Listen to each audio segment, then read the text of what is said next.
Jim Candy, Chapter 9. Once he was gone, my mom went downstairs and I returned to my room. I picked up my Game Boy, but there was no way I could play anything. Around noon, my mom called me down to lunch. Everything looked the way it always did. The cut flowers were in the vase in the center of the cream-colored table in the kitchen. My sandwich, a sliced apple, and a chocolate chip cookie sat perfectly arranged on a rose-patterned plate. A glass of milk was just to my right. Across from my food were my mom's bowl of plain yogurt with blueberries and her cup of tea. Everything neat and tidy the way she liked it. I managed to eat half of the sandwich and most of the apple.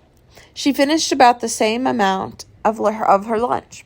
When I was done, I scraped my plate clean and put it in the sink. I turned to go back upstairs, but my mom stopped me. "Sit down a minute, Mick. There's something you need to hear." I sat. For a moment, she looked out the window at our rose bush. Then she turned back to me. "All those things you found out on the internet, I know they hurt you, but your dad didn't kill anybody. He didn't rob a bank or burn down a building. I just want you to remember that it's just football, okay? Just a game."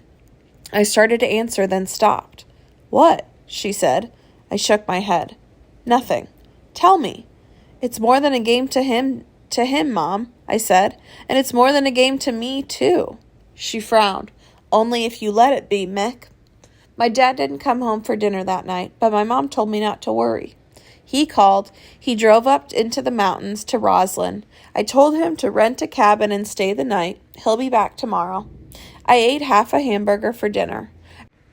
Afterward, I kept going through what I was going to say to him when he came back. I'd try not to be mad at him, and for a while I'd convince myself that my mom was right, but that I'd get mad at him all over again. About that stuff about his ankle sprain. He should have told me the truth. He returned Sunday afternoon. We ate lunch together, a fresh bunch of flowers in the center of the table. My mom acted as if everything were normal, but he was stiff, like a stranger, and my stomach was in knots. I was afraid I'd throw up if I ate, but I was afraid if I didn't eat, he'd ask me what was wrong. I picked at the cheese sandwich, ate most of a banana, and drank half my milk. After lunch, I started back up the stairs to my room, but his voice stopped me. "Let's go for a drive, Mick," he said. His Wrangler is a hardtop, but with the windows down, plenty of fresh air blows through. He drove out across the Aurora Bridge to West Seattle and down to Alki Beach. On the way, we talked about nothing. The sunshine, the Seahawks, the Mariners. He parked along the water at Alki. We walked on the pathway above the beach for a half-mile or so. Then he spotted a picnic table. "Let's go to sit down," he said. Puget Sound was a glittering dark blue, its islands a dark green, the sky dotted with puffy white clouds. It was an incredible day, and I couldn't have felt worse. We sat across from each other. He had a toothpick in his mouth, and he'd chew on it a little, then take it out, and then chew on it some more. Finally, he flicked it onto the beach. "That article you read, everything in it was true. I was a screw-off, and it didn't start with the Chargers. All through high school and college, I dogged practices, was late for meetings, had no work ethic at all. None. But I was the best running back around by far. So when game time came around, the coaches found a way to get me on the field. Then I got to the pros, where there were guys as good as me. I pulled that same crap, and the Chargers got rid of me just like that." He snapped his fingers. I couldn't believe it.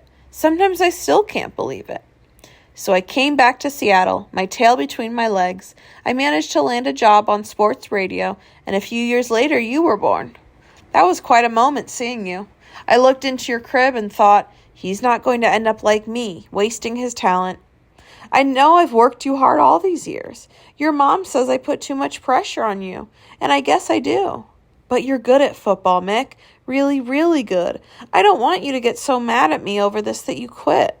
I shook my head. "I'm not going to quit. I love football. It's just..." "Just what?" he said. "It's just that I don't get why you didn't tell me earlier." He laughed grimly. "That's easy, Mick. Everybody I see at the radio station, friends of your mom's, friends of mine, they look at me and they think, there's Mike Johnson. He could have been great. You looked at me and your eyes said, that's my dad. He is great." He paused. I couldn't give it up. We sat for a little longer, neither of us saying anything. Finally, he stood. "So we're okay?" "Yeah," I said. "We're okay." We'll still throw the ball around now and again.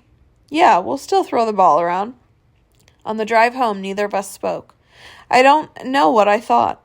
I didn't hate him. I wasn't really even angry, but things would never be the same. He'd never be as big in my eyes as he had been, never take up so much of my world. After that, he still gave me advice on technique and strategy, and we still tossed the ball around the park, though we didn't do that as much. The change wasn't in what we did, but in what we didn't say.